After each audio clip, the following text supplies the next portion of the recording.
एक 5 राज्यों के चुनाव के बाद नरेंद्र मोदी की तारीफ और दूसरा बिहार के 8 लोकसभा क्षेत्र पर दावेदारी। बिल्कुल ये उनके पार्टी की तरफ से निकल के आया है, जी। उनके मुंह से निकल के आया ऐसी बात नहीं, उनकी पार्टी की तरफ से निकल के आया। 8 लोकसभा क्षेत्र में उपेंद्र कुशवाहा की पार्टी ने अपने लोकसभा प्रभारी भी नियुक्त किए हैं। जी। कुल मिलाकर उपेंद्र कुशवाहा एक प्रेशर पॉलिटिक्स करना चाह रहे हैं ताकि बीजेपी के साथ सीट एडजस्टमेंट जल्दी फाइनल हो। जी। और नीतीश कुमार के पक्ष में थोड़ा झुक कर या थोड़ा सा सहूलियत लेते हुए उपेंद्र कुशवाहा ये एहसास कराना चाहते हैं एनडीए के दूसरे दलों को कि मेरे पास विकल्प खुले हुए हैं। जी। जनता दल के राष्ट्रीय अध्यक्ष हैं और जेडीयू के संसदीय बोर्ड के अध्यक्ष भी रहे हैं। उनके बारे में ये चर्चा शुरू हुई और चर्चा नहीं शुरू हुई, बड़ी ठोस जानकारी हमारे पास सामने आई कि भाई उपेंद्र कुशवाहा का मन डोल रहा है और मन नीतीश कुमार का भी डोल रहा है, दोनों फिर साथ आ रहे हैं।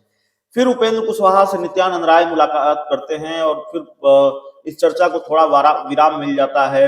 उपेंद्र कुशवाहा मोदी के गुण गाने लगते हैं, कहते हैं मोदी के हाथों को मजबूत करना है।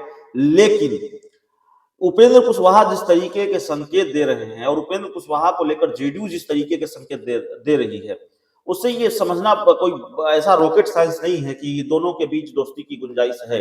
हाल ही में नीतीश कुमार के बड़े करीबी मंत्री हैं श्रवण कुमार, उनसे जब हमारी बात हुई 2 दिन पहले, तो उन्होंने कहा कि भाई राजनीति संभावनाओं का खेल है। इस बात को उन्होंने खारिज नहीं किया।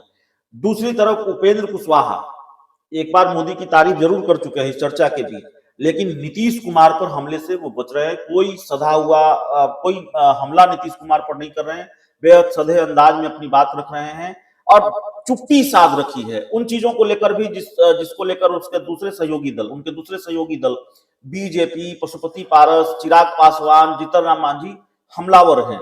उपेंद्र कुशवाहा की लाइन एनडीए की लाइन से अलग है। इसलिए ये सवाल है कि गुंजाइश खत्म हो गई है या फिर अभी खेल होना बाकी है। देखिए, पॉलिटिक्स में ये बात तो सही है कि राजनीति संभावनाओं का खेल है और यहाँ पर कोई अस्थाई दोस्त या अस्थाई दुश्मन नहीं होता जी। उपेंद्र कुशवाहा की 2 बातें हाल में निकल कर आई हैं। एक 5 राज्यों के चुनाव के बाद नरेंद्र मोदी की तारीफ और दूसरा बिहार के 8 लोकसभा क्षेत्र पर दावेदारी। बिल्कुल ये उनके पार्टी की तरफ से निकल के आया है, जी। उनके मुंह से निकल के आया ऐसी बात नहीं, उनकी पार्टी की तरफ से निकल के आया। 8 लोकसभा क्षेत्र में उपेंद्र कुशवाहा की पार्टी ने अपने लोकसभा प्रभारी भी नियुक्त किए हैं। जी। कुल मिलाकर उपेंद्र कुशवाहा एक प्रेशर पॉलिटिक्स करना चाह रहे हैं ताकि बीजेपी के साथ सीट एडजस्टमेंट जल्दी फाइनल हो। जी। और नीतीश कुमार के पक्ष में थोड़ा झुक कर या थोड़ा सा सहूलियत लेते हुए उपेंद्र कुशवाहा ये एहसास कराना चाहते हैं एनडीए के दूसरे दलों को कि मेरे पास विकल्प खुले हुए हैं। जी। लेकिन हाल के विधानसभा चुनाव में जिसको कि लोकसभा का सेमीफाइनल माना जा रहा था, मोदी नाम की जो आंधी चली है, उस आंधी के बाद उपेंद्र कुशवाहा के तेवर ठंडे पड़े हैं। जी।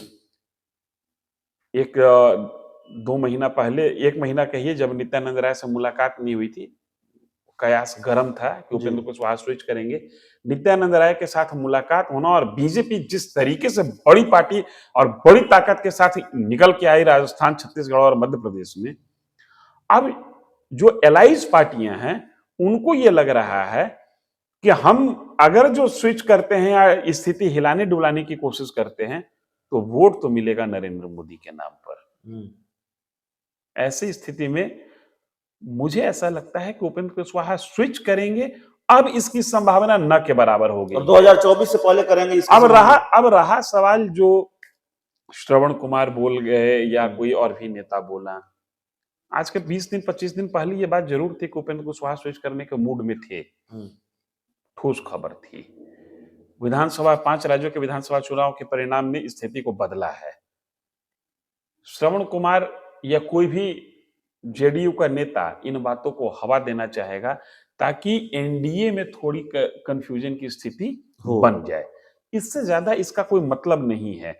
उपेंद्र कुशवाहा भी इस बात को जान रहे हैं कि अगर हम उस खेमा में जाते हैं तो पिछली बार विलय किए थे अपनी पार्टी का, इस बार इनको विलीन होना होगा, अदरवाइज कोई मौका नहीं मिलने वाला है। नीतीश कुमार थोड़ी राहत भले दे देंगे, लालू प्रसाद यादव उपेंद्र कुशवाहा को रत्ती भर राहत देने के लिए तैयार नहीं होंगे। जी, ये बात समझ लीजिए।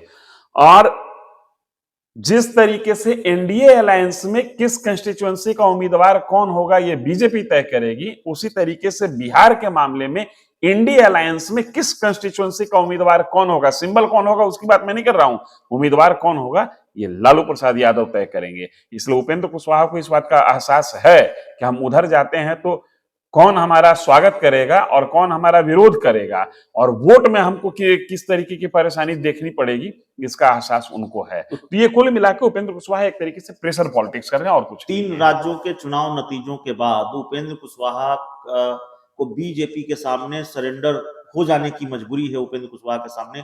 क्या आप ये कह रहे हैं कि उनको सरेंडर अब रहना पड़ेगा, बहुत उछल कूद वो नहीं कर पाएंगे?